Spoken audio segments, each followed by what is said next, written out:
안녕하십니까. 이문학원 올림포스 8강 전체 글 한번 보도록 하겠습니다. 8강에 있는 첫 번째 글은요, 습관의 닻을 내리기라는 제목을 가진 글이네요. 주제가 있고 제목도 있는 거 보면 앞에 나왔었던 그 7강 이런 글들과 다르게 어떤 주제문에 대해서 이제는 다시 생각을 해보셔야 됩니다.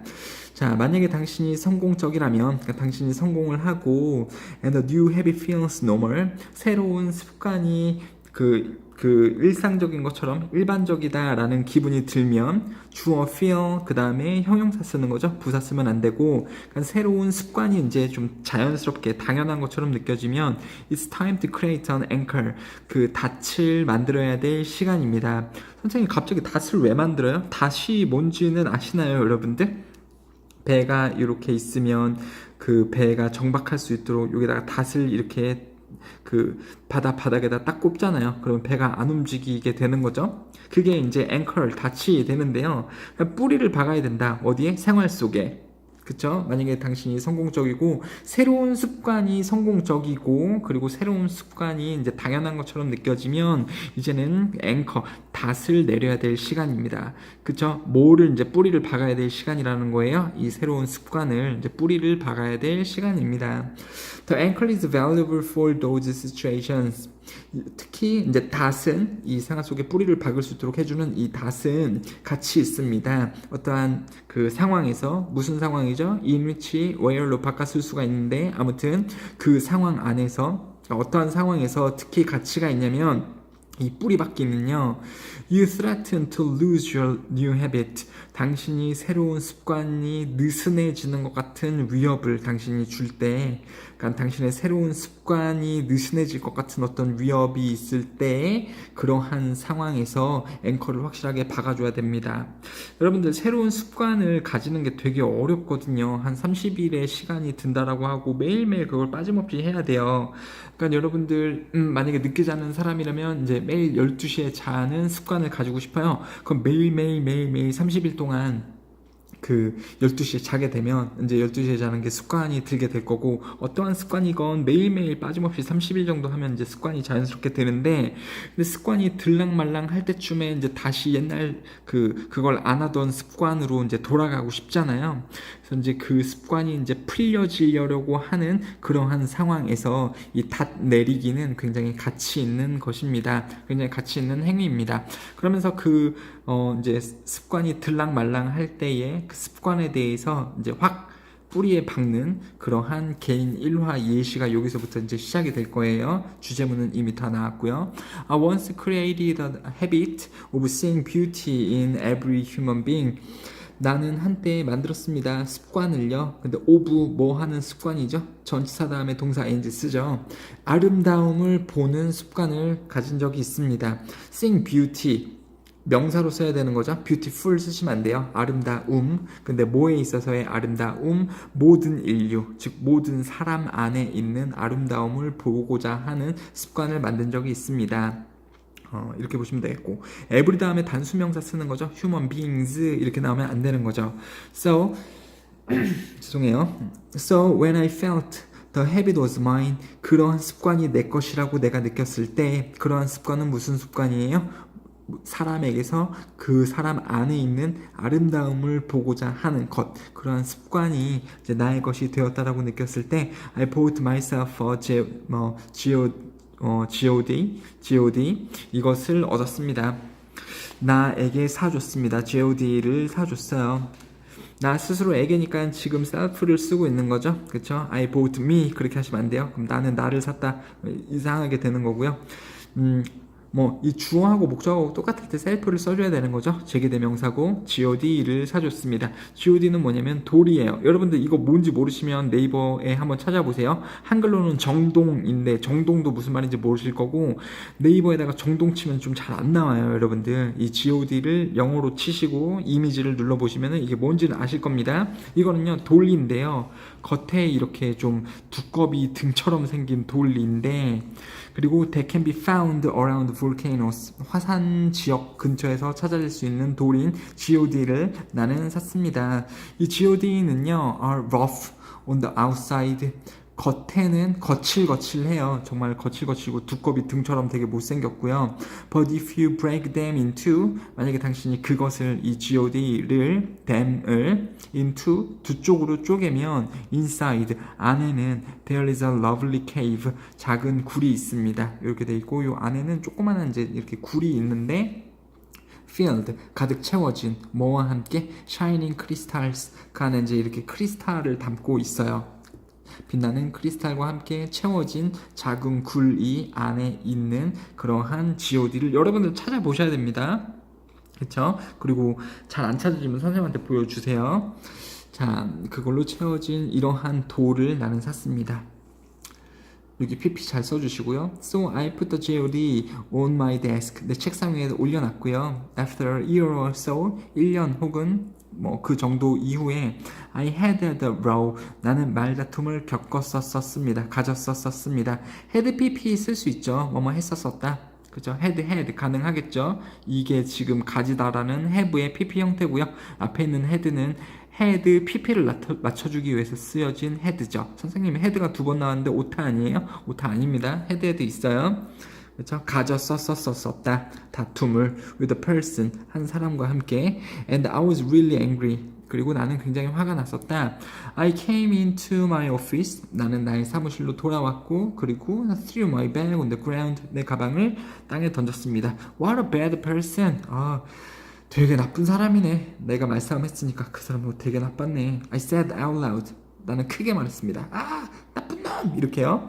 그리고 and immediately 즉시 my eye was drawn like a magnet. 뭐 이거는 like a magnet은 전면구니까 자석처럼 그냥 없는 셈 좀 치시고요. 괄호로 묶어주시고 즉시 그러니까 내가 이 사람에 대해서 욕을 하고 있을 때 내 눈은 이끌렸습니다. was drawn. 이끌렸습니다. to 뭐에 이끌렸냐면 그 god에 이끌렸고요. 그쵸? 그리고 나는 I realized 즉시 알아차렸습니다. 선생님 원래 realize 할 때 이 z로 g로 써야 되는 거 아닌가요? 그건 미국식 영어고요. s로는 이제 영국식 영어로 이렇게 쓸 수는 있어요. 여러분들 틀린 건 아닙니다. 나는 즉시 알아차렸습니다. That here 여기에 I had a person with a very rough outside. 그러니까 외면으로 봤을 때는 굉장히 거칠고 하지만 somewhere 어딘가 안쪽에는 there must be something beautiful 뭔가 아름다움을 간직한 사람일 수도 있는 사람을 내가 방금 만났다라는 것을 나는 알아차렸습니다. 위치 좀 조심해 주시고요. something beautiful 이렇게 써야지 beautiful something 이렇게 쓰시면 안 됩니다. 여러분들. 그리고 지금 무슨 말인지 아시겠어요? 여러분들? 그러니까 여기서 하고자 하는 말이 뭡니까? 뭔가의 습관이 이제 내게 될랑말랑 할 때쯤에 그러한 상황에서 이 습관을 완전히 내 것으로 내 생활 속에 뿌리를 받기 위해서 닷을 내려줘야 될 때가 있다라는 거였고 여기서는 이제 예시가 뭐였습니까? 내가 어떤 습관을 가지게 된 거예요? 사람의 내면의 아름다움을 보고자 하는 습관을 이제 가질랑 말랑 할 때 그게 풀릴 수도 있으니까 어떤 내가 이러한 습관을 계속해서 가지기 위해서 이제 이 사람은 god를 샀대요. 이 사람은 예시예요, 여러분들. 꼭 여러분들도 그래야 될 필요가 있다라고 얘기하는 건 아닙니다. god를 해놨고 이 god는 특징이 뭐냐면 겉은 되게 울퉁불퉁한데 내면이 되게 예쁜 돌이에요. 안쪽이 되게 예쁜 돌이죠. 그래서 내가 어느 날은 어떤 사람하고 싸우고 왔어요. 한 사람하고 누군지 잘 깊이 잘 모르는 어떤 사람하고 싸우고 왔는데 그러니까 외면적으로 이 사람하고 보면 이 나쁜 놈, 내가 이 사람을 딱 생각할 때 나쁜 놈이라는 생각이 들겠죠. 근데 이때 내가 이제 맞다. 내가 사람의 아름다움, 이 내면의 아름다움을 보기로 했었었지. 그러면서 이 옆에 책상 위에 있는 이 돌 god를 딱 보니까 떠오르는 거죠. 이게 이제 나의 이러한 습관에 다시 되는 거니까요. 그렇죠? 맞다. 내가 이러한 습관을 가지기로 했었지. 널 보니까 이제 생각이 나네. 맞아. 난 사람의 아름다움을 보기로 했었지. 그러면서 내가 이 사람하고 싸우고 났었지만 이 사람이 외면적으로 겉을 보기에는 이제 되게 울퉁불퉁하다라는 것은 되게 좀 싸가지 없고 어떤 이 다툼을 유발은 했지만 마음은 되게 착한 사람일 거야. 나는 사람의 마음의 아름다움을 보기로 했지. 이 god를 보면서 다시 나를 상기를 시키는 거죠. 나의 습관에 대해서. 아시겠죠? 자, 이런 예시가 여기 나온 글이 되겠습니다. 자, 이해가 안 되시면 또 물어보시고요. 자, OX 문제 해보시고 한글에서 보시면서 뒤로 넘어갈게요. 이 정도 수준의 글이 이제 3개가 더 나옵니다. 생각 없이 규범에 순응하는 경향. 아무 생각이 없이 누구는 규범에 그냥 따라요. 그런 경향을 가진 사람들이 있습니다. 경향은 tendency, inclination 등으로 단어가 나올 수 있습니다. 이게 경향이에요. tendency는 많이 알 수 있겠습니다만 맨날 tend to 뭐뭐 하는 경향이 있다. 근데 inclination은 잘 모르실 수 있습니다. 얘를 동사적으로는 어떻게 쓰냐면 주어 is inclined to 부정사 이렇게 써요. 주어 is inclined to 부정사. 그러면 주어는 뭐뭐 하는 경향이 있다. 앨런 랭걸 그리고 그의 동료 연구원들은 연구했습니다. 조건들 혹은 상황들을요. 뭐 하는 상황이냐면 under which 그러한 상황, 그러한 조건들 아래에서 사람들이 따르는 in mindless conformity 어떤 생각 없는 순응을 사람들이 그 안에서 따르는 조건들에 대해서 연구해 봤습니다. 그러니까 이게 파란 색깔로 나오는 것이 주제문이죠. 앞에도 있었습니다만 그러니까 이건 뭡니까?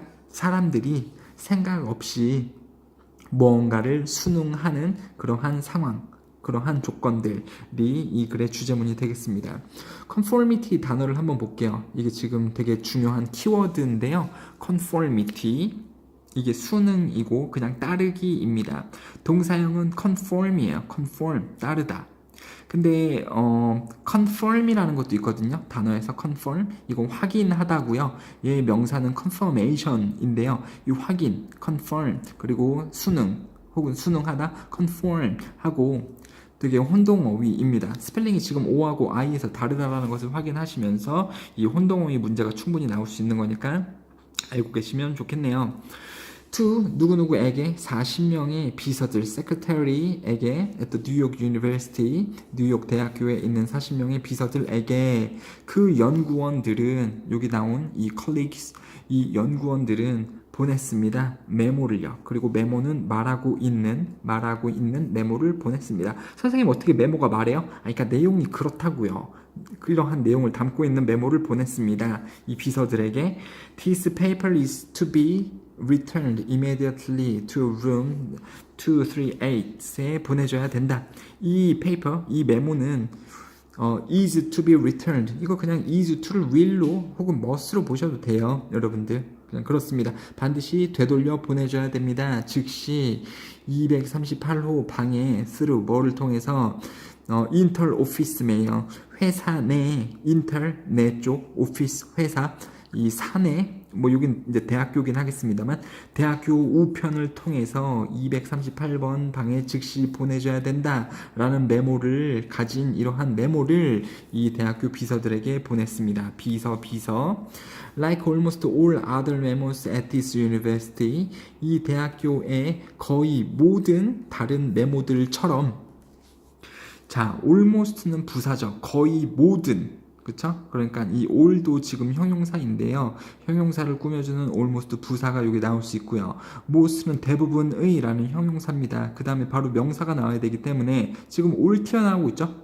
형용사요. 그러니까 most를 쓸 수 없다라는 거예요. most 다음에 명사가 나와야 되니까요. 이 두 개를 물어보는 문제도 어법에서 있으니까 여기서 almost가 나와야지 most가 나오면 안 되는 타이밍이다.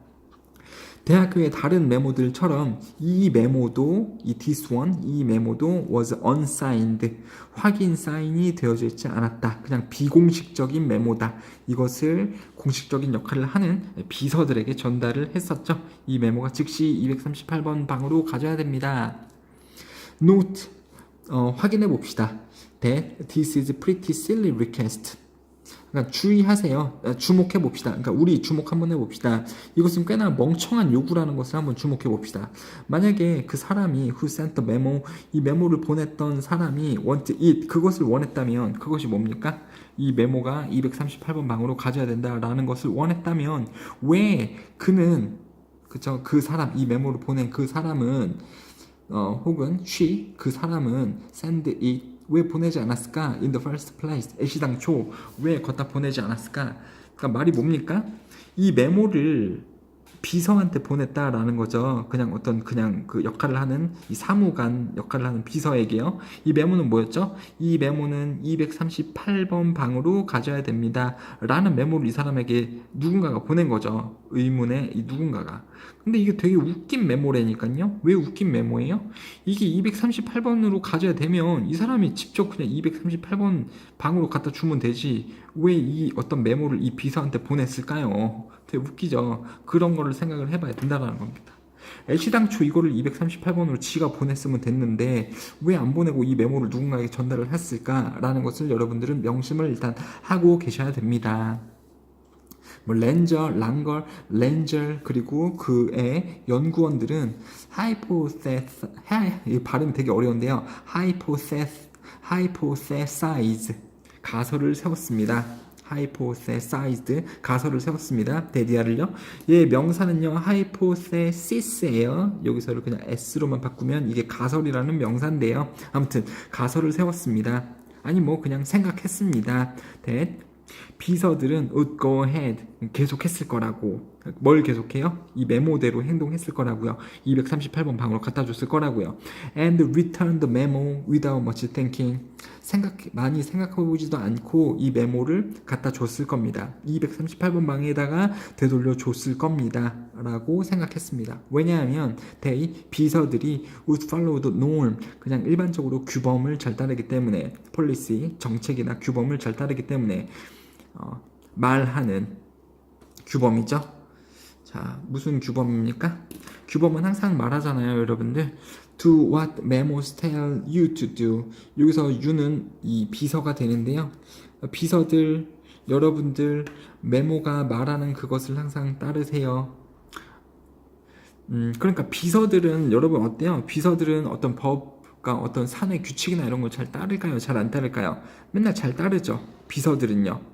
그쵸? 이게 어떤 뭔가가 이상한 게 있더라도 규범에서 우리는 항상 뭔가를 잘 따라야 돼. 그러면은 생각도 안 하고 맨날 그냥 그것을 맨날 잘 따르는 습성을 가지고 있다고요. 비서들이요. 그렇죠?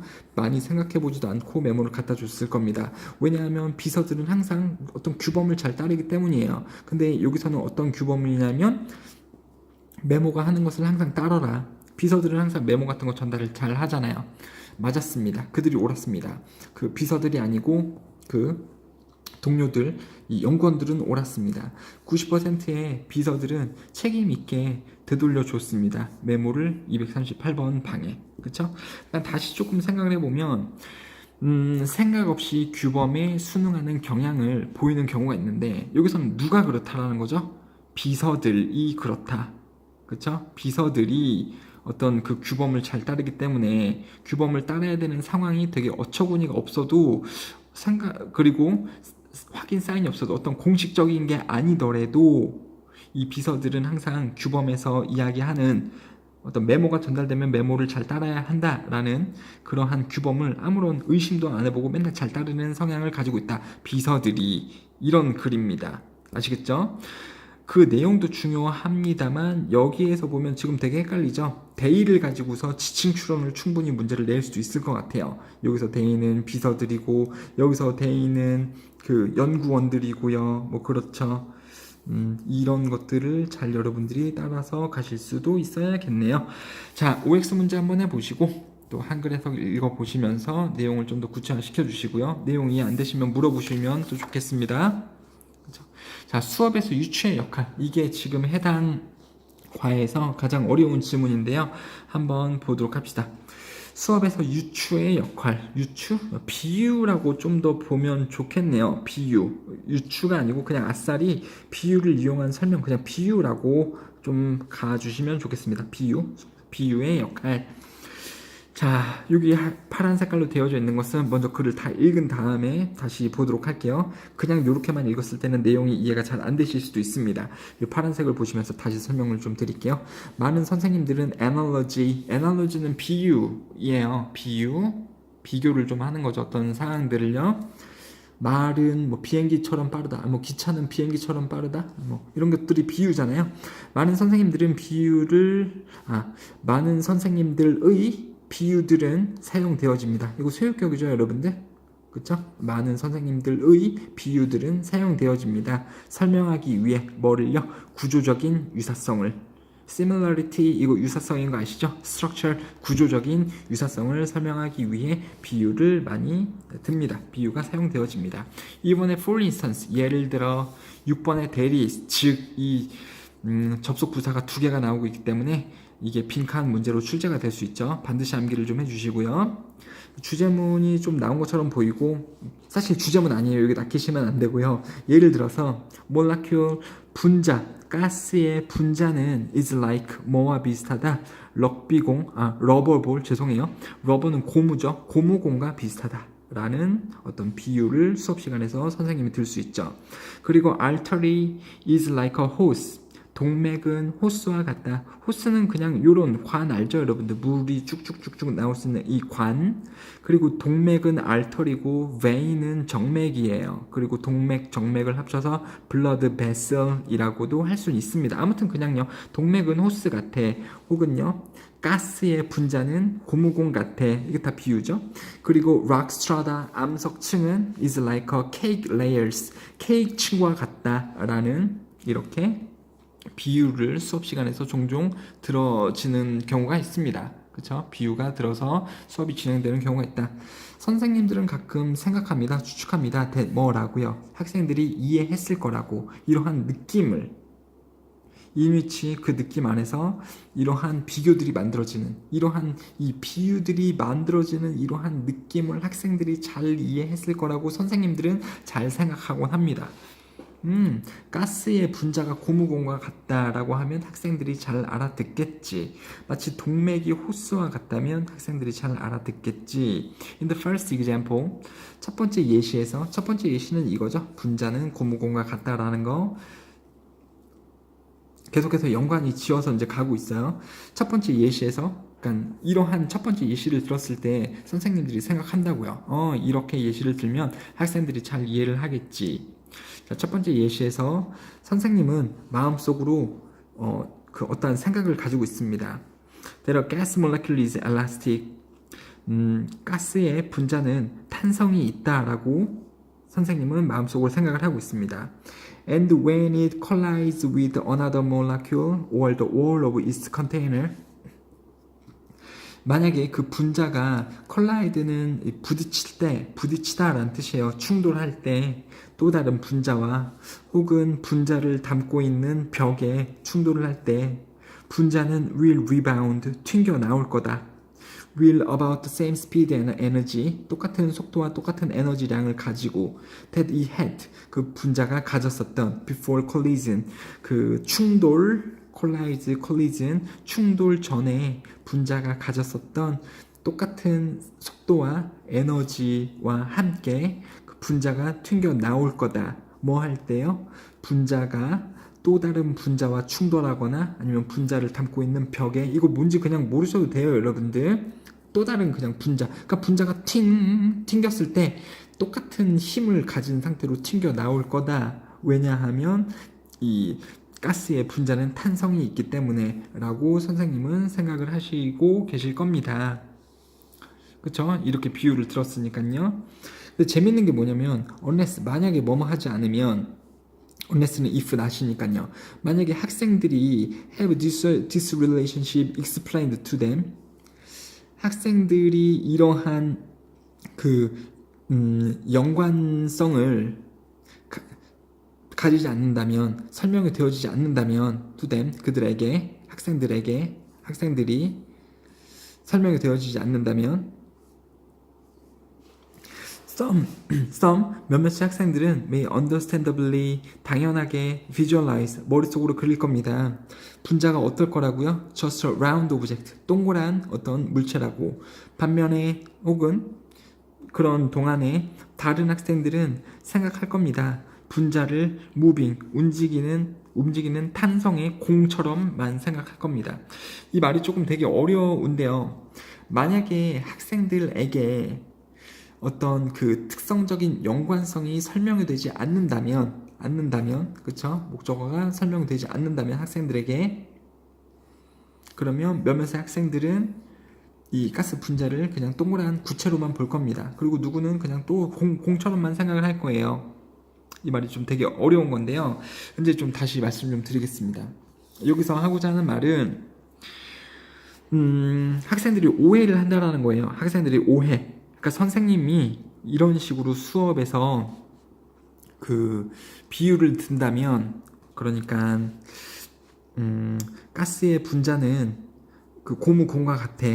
근데 선생님이 말하고 싶은 것은 이 외적 특성이 아니고 이 내적 특성을 얘기하는 거예요. 내적 특성을요. 그것이 지금 특성적 연관성이거든요.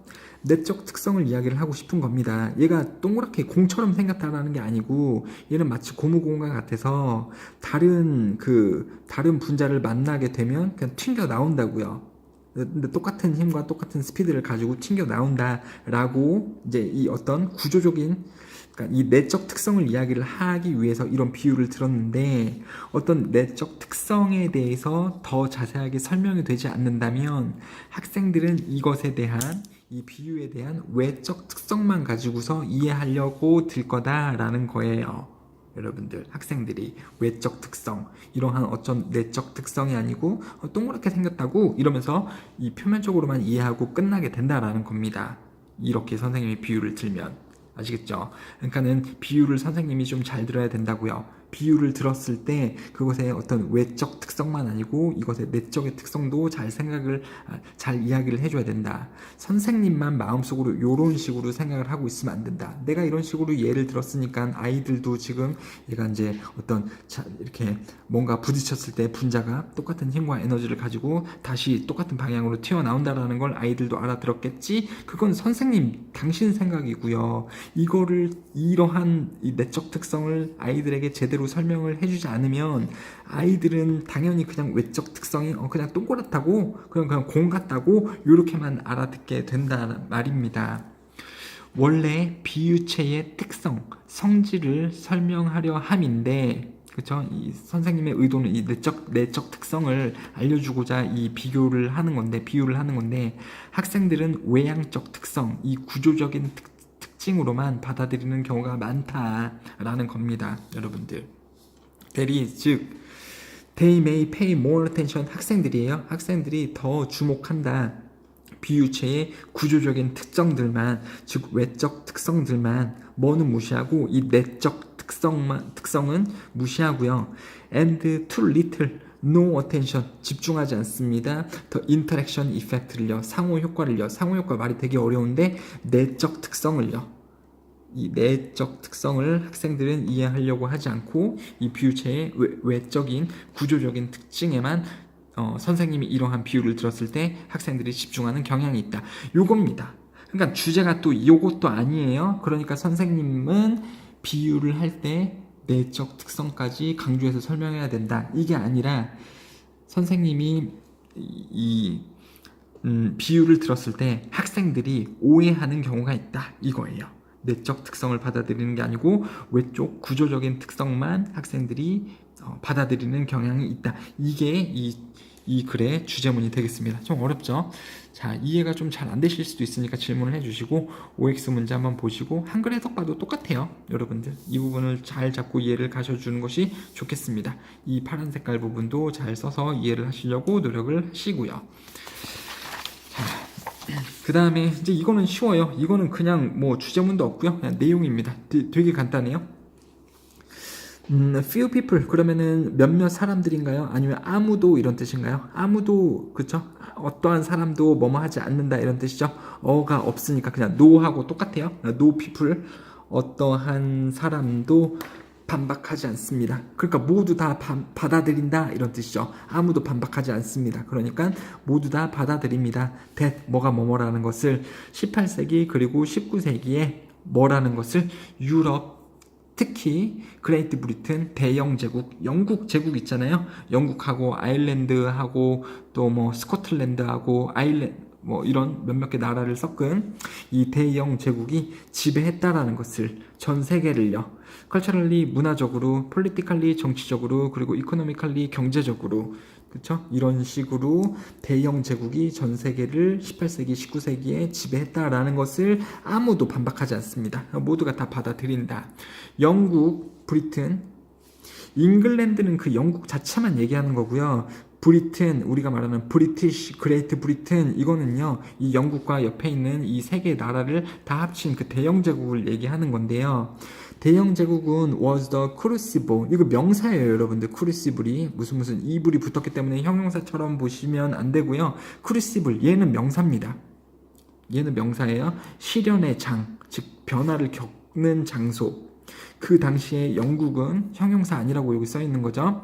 시련의 장이었습니다. 죄송해요. 형용사 아닌 건 surely 얘기하는 거군요.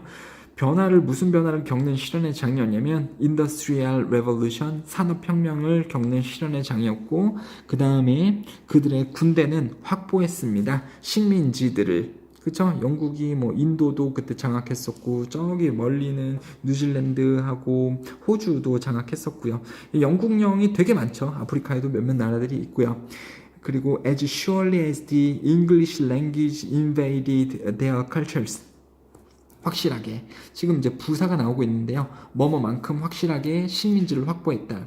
그러니까 확실하게 식민지를 확보했다. 이 동사를, 일반 동사를 꾸며주고 있으니까 지금 부사로 surely가 나와야 되는 거예요. sure가 나오면 안 돼요. 그러니까 뭐뭐만큼 확실하게 군대가 식민지도 확보했다. 이런 뜻이니까 여기 부사가 쓰이는 겁니다. 뭐만큼 그랬냐면 영어 언어가 식민지들의 문화들의 침략했었던 것처럼 확실하게, 이것도 확실했지만 또 이마만큼 확실하게 영국 군대들도 식민지들을 확보를 했습니다 라고 보시면 되겠죠. 이 당시에 군대도 이 식민지들 나라에 많이 주둔을 시켰었고, 그 다음에 이 영국에서 사용했던 영국 언어인 이 영어도요, 식민지들 문화에 침략을 많이 했었다. 그렇죠. 그러니까 이제 굉장히 많은 나라들을 영향을 주고 지배를 한 거잖아요. 그렇죠? 만약에 한글이 다른 나라에서 쓰인다라고 생각을 해보세요. 그럼 우리나라가 얼마나 이 다른 나라에 영향을 많이 주고 있는 거겠습니까? 지배를 또 하는 거고요, 문화적으로. 자, 퀸 빅토리아 여왕이 ascended, 올랐을 때 어디에 올랐냐면 throne은 왕좌예요. 1837년에 빅토리아 여왕이 왕좌에 올랐을 때 그녀는 presided, 통치했습니다. 프레지던트 아시죠, 여러분들? 프레지던트, 대통령. 그거의 동사형인데요. preside, 이게 통치하다. 그래서 그녀는 통치했습니다. over the largest empire, 가장 커다란 제국을 통치했습니다. in history, 역사상. 그것은 뭐냐면 제국인데요. on which, 그곳 위에 해가 절대 지지 않는, the sun never set. 그쵸? 해가 지지 않는 나라가 영국이었죠. 왜 해가 지지 않는 나라인지는 다시 아시나요, 여러분들? 그렇게 식민지가 되게 많다라는 거예요.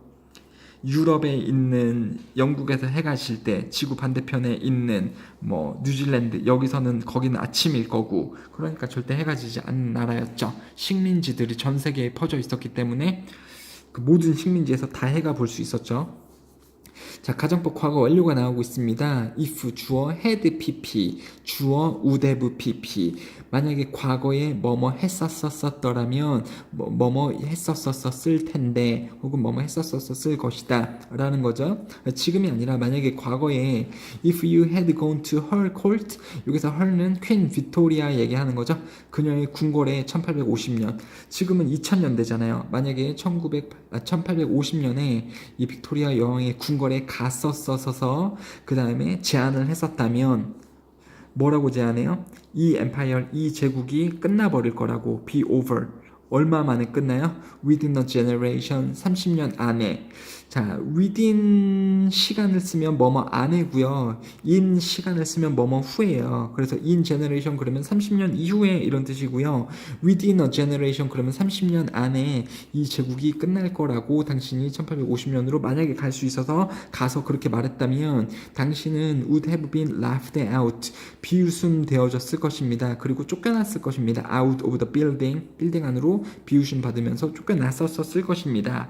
이걸 왜 형광펜으로 써놓고 있냐면 가정법 과거 완료이기 때문에 if 주어 had pp, 주어 would have pp를 잘 맞춰 주실 수 있어야 돼요, 여러분들.